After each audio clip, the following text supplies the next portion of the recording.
Hey there, G3XE here, and today I'm going to be talking about creating better NPCs. So, what do I mean about creating better NPCs? I don't want to come in here and start just, mouthing off about how everyone is doing NPCs wrong and, saying mine are the best. This is, whatever works at your table is what works at your table, and most importantly, whatever your players enjoy is what works best for your table. So take this advice, obviously, like all advice, I guess, with a grain of salt. But I kind of see the thing. I watch a lot of D&D videos on YouTube, and if you're watching this, you probably do as well. And one of the common things that people say when they are giving advice on this topic is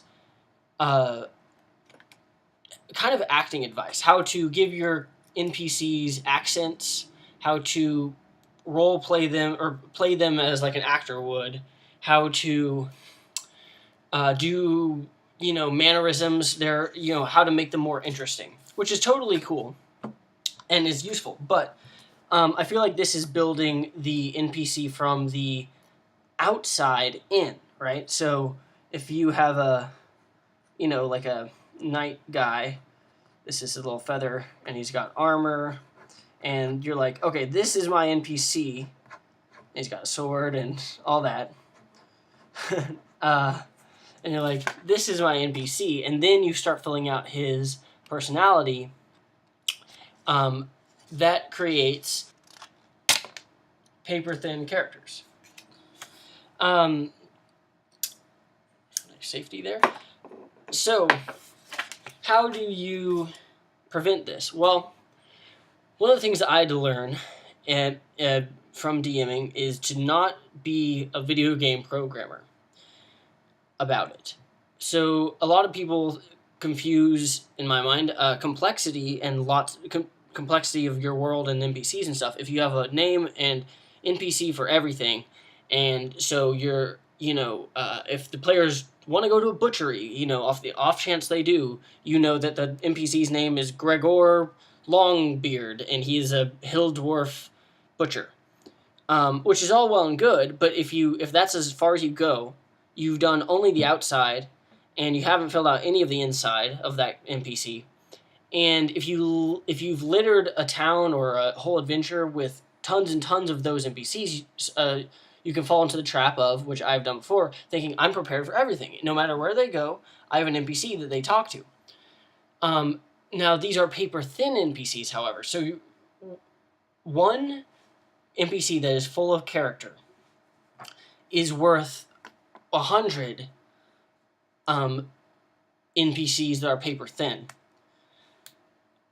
to the players. So a player never sits back and after a session goes, wow, no matter, wherever we went, that he had a name and a bio, a one-sentence blurb about every NPC. That was pretty impressive. Because they don't know that, right? They just say, okay, well, I go this here, and this was the guy that was standing there, right? He described this character. But then they're going to look further, and when they find that the NPC is paper-thin, they're like, okay, well, what?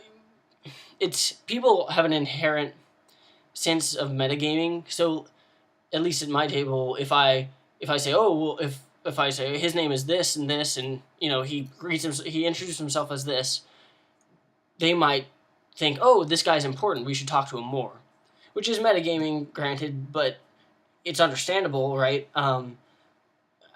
People, once they see that it is a paper-thin NPC, will just be like, well, why did I just waste 5 minutes talking to this guy? Like, I want to progress the story. Because in a movie, the characters don't, like, every scene matters. Every character they talk to matters. They don't spend 15 random minutes talking to a guy about his day who's never, again, is mentioned in the movie. So the way you do this, in my opinion, is you create you have a running list of NPCs that are deep. They're created from the inside outward. And, it's handy to keep them on index cards. And they, you pull them out where you need to. So you don't know if the players are going to go to a butchery or if they're going to go to the lumberyard. or if they're going to go into the cave where the old hermit lives. Well, I guess that one, you would know that an old hermit lives there, but you get what I'm saying. You put the NPC there, and you focus far more on having 5, 6 or so fleshed out NPCs than filling everything and having everyone's name and not knowing too much about each of them, having them be paper thin. And if you really think about it, people can't handle more than 6 characters. Like 6 NPCs, the player's trying to remember all that. Like that's a full load. Really, you want like 1 to 4, right? And so you don't have to make that many. You just have to make them work. And you have to make them from the inside out. Okay, so that's a long preamble to say, how do you make NPCs from the inside out? Well, first of all, you'll never encounter an NPC that is not connected to your adventure in some way. If you are adventuring in the deserts to the west of whatever world you inhabit, you're not going to come across a blacksmith who's like, he's not going to teleport from the east and come to there. So everyone has a tie to the location, which is why I've done another video about setting is everything. Setting is extremely important, and that comes in here as well. So they're all going to have a tie to the setting. So that's kind of where you start. But then what you start with is who they are by their values, okay? And then, so I'm just going to do this, and we'll kind of build it up from here, I guess. So, and I did not pre-think any of this except for the usual system of like values. Then you go into race, then you go into upbringing and beliefs, and then you go, build out, right? So that's what I mean by inside out, going from the inside out. But I haven't really prepped one, so let's see. Saving a princess, classic adventure, right?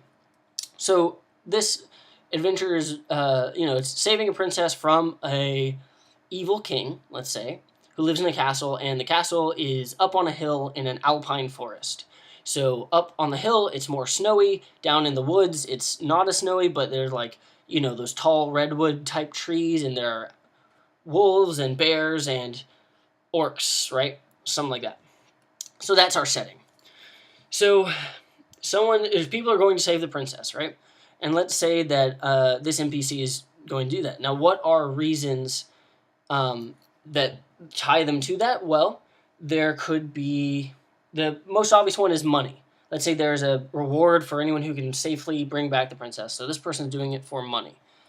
Money is probably the simplest motivation, and it can be tied to many different settings. And when you have that, you can build on the values. So I will put in here on the first blue line, values. So I'm imagining now, if this is money, values wealth above all else, right? Wealth, and we'll say the appearance of being important without necessarily the actual personality traits that make you an important person, that make you a person of good character. So this person will be more inclined toward just looking the part of being an important person, of being a wealthy person, without actually taking the time to actually cultivate your character and morals and ethics and the things that actually make people decent, right? So this is going to be very surface.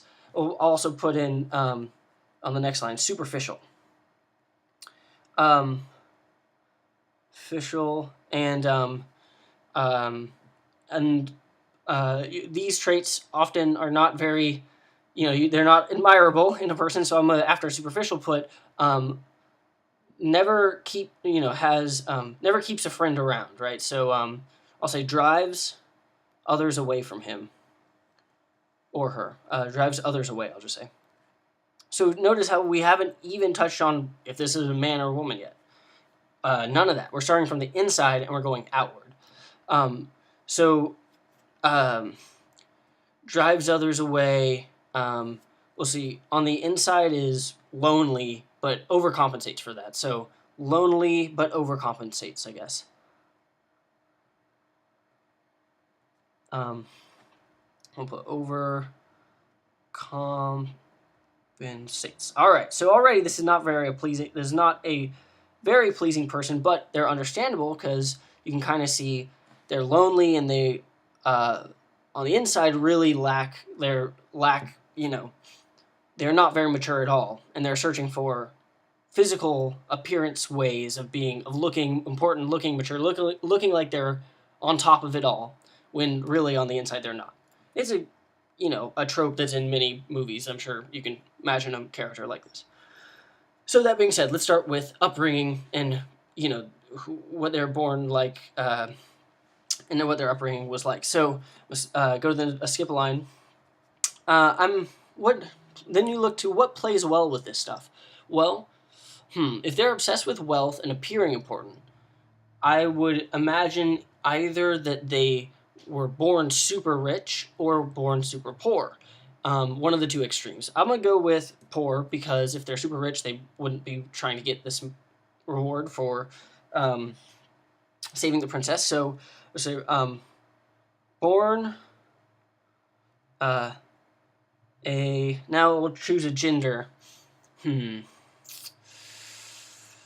mean, the good thing about D&D is that it's fantasy, so you don't have to comply with the same gender tropes of real life, so it could really just be random. I'll roll a die. This one, the unicorn is a 1. We'll do 1, 2, 3, it's a guy. 4, 5, 6, it's a girl. All right, it's a female. Born a daughter of a poor...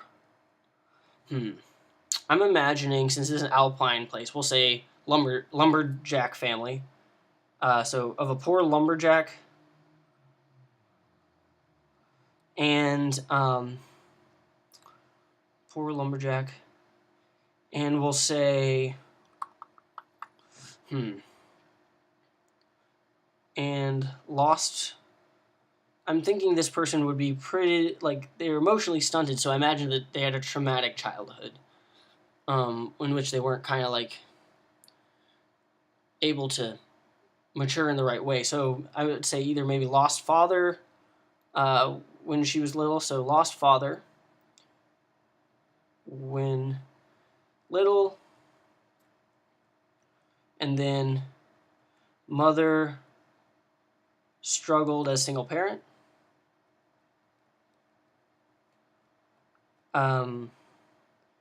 And then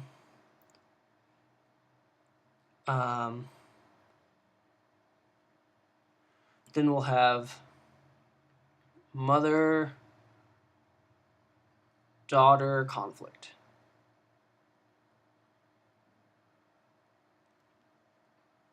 So right now I'm imagining, and sorry for this being kind of depressing, but I'm imagining that the mother had to take up as a lumberjack, and maybe perhaps a female lumberjack was not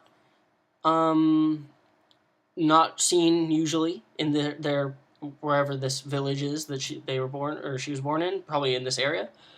But she proved them wrong, the mother, by working super hard and being super tough and working, having to prove herself more than any man would. But doing so, and then maybe was because of this tough on her daughter, and her daughter wanted the appearance of wealth and didn't understand why her mother was trying to teach her these things, so she ran away from home. I'm imagining this conflict ends in a runaway. Okay, so we have upbringing, and we have values. Let's see, then we go to, you can go to a lot of different stuff. I'm going to go to relationships. I'm also imagining, like, what race in D&D would be good for this. Not elf, definitely. It could be hill dwarf, or halfling, or, but halfling lumberjacks, that's kind of a funny concept. I don't know. I guess human. Human,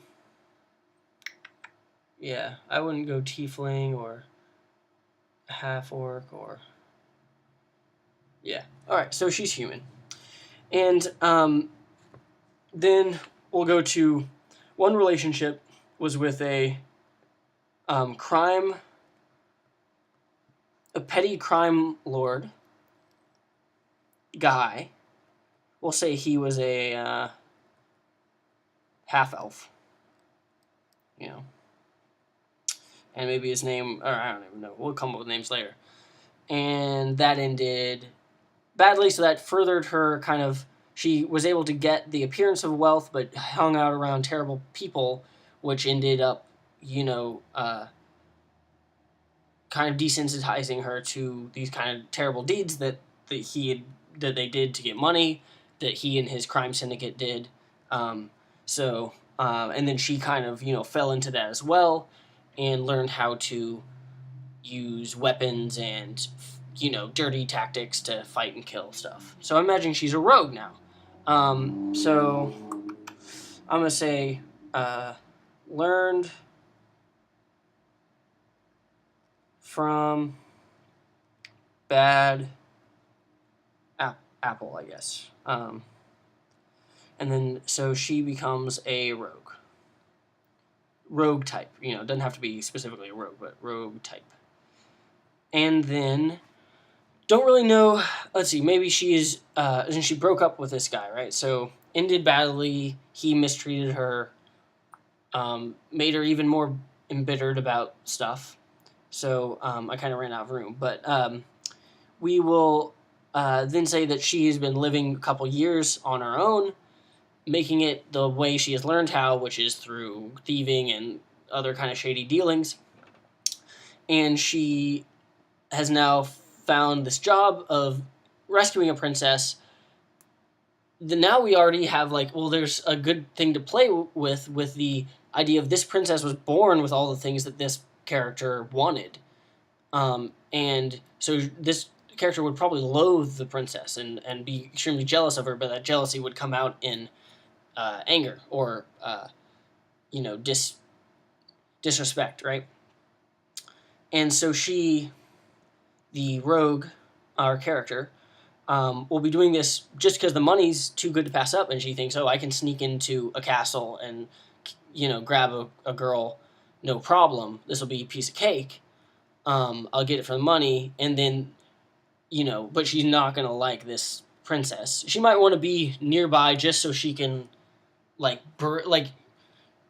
she might project onto that princess kind of her own problems with herself, right? So I'm imagining this character is very, very on the inside knows that they have a lot of things to work through, but on the outside projects that onto others. So we've come up with all that, right? Why she's here to get the princess, all of that type of thing. We built her from the inside out. Now we do the outside window dressing. So she's a human, female, rogue, named, I'll just make up a name, L. I'll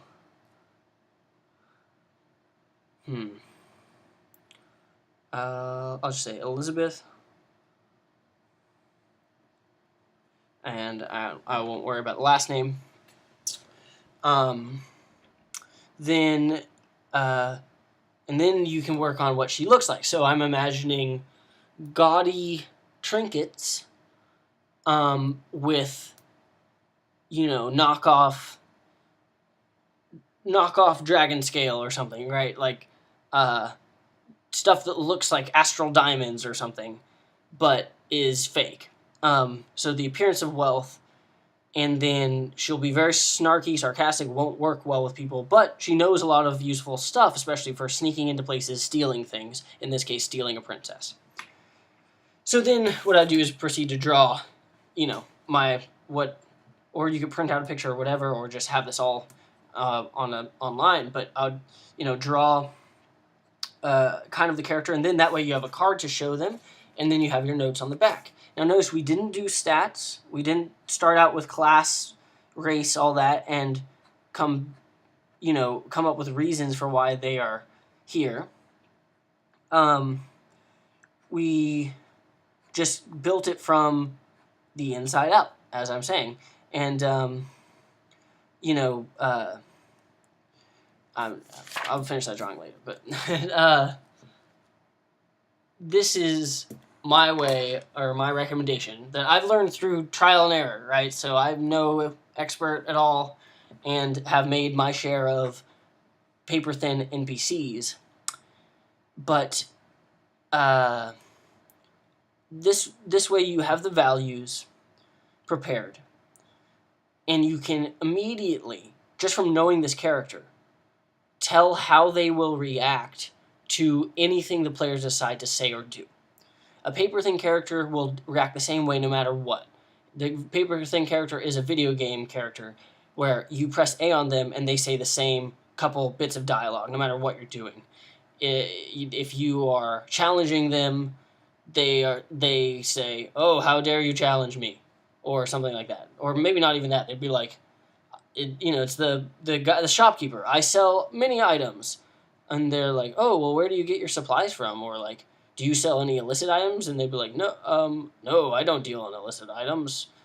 And you're just like, "Okay, well, bye." When the players are asking, "Where do I go from here?" when they talk to your NPCs, I would maybe worry about the NPC being a little paper thin or built from the outside in. So, but here, right, we have Elizabeth, and we know exactly how she'll react to whatever the players want to do. If there's a paladin in the group, the paladin is saying, "Oh, we must save this fair lady, this fair maiden, right? And we cannot take the gold," or whatever. And then maybe another party member is like, "But how do we get in? We can't just storm the castle. There are 5 of us." And, maybe Elizabeth is there with them, or, they enlisted her help or whatever. However, wherever you decide to place her, or where the players went and then you put her there, she will immediately respond. She would definitely ridicule the paladin, right? She would ridicule him for thinking so highly of this princess. She'd be like, "What makes you think is she so, high and mighty?" I imagine her being pretty sarcastic, so I would play her as something more like, "Oh, but of course. I mean, why would we take any payment? I mean, simply being in the presence of such grace of this princess is surely reward enough." Like that, right? That's the sarcasm tone I would go with, and I would pester and pester at them until they're kind of annoyed with her, and they'd be like, "What's your problem?" And then when they do that, you give them a little bit more of the inside. You show a little bit more of the character, and maybe if one of them mentions something about their father, she talks about her father as if he was this great guy and was amazing, but then he died, right? She maybe not talks about that. Or her old boyfriend. So we already have... This character is worth 100 paper-thin NPCs. Or this equivalent, right? I mean, we made this on the spot, but... So anyway, that is my... rant on NPC creation. It took a long time. Apologize for that. But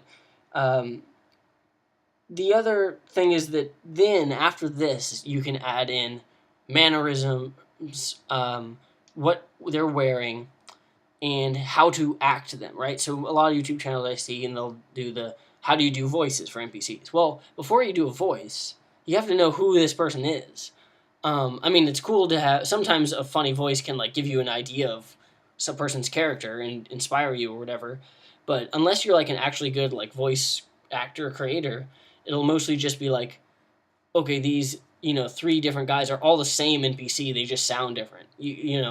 I think players have far more better time remembering characters. If they will remember this person more, even if you don't use an accent, just by the fact that they are built from the inside out.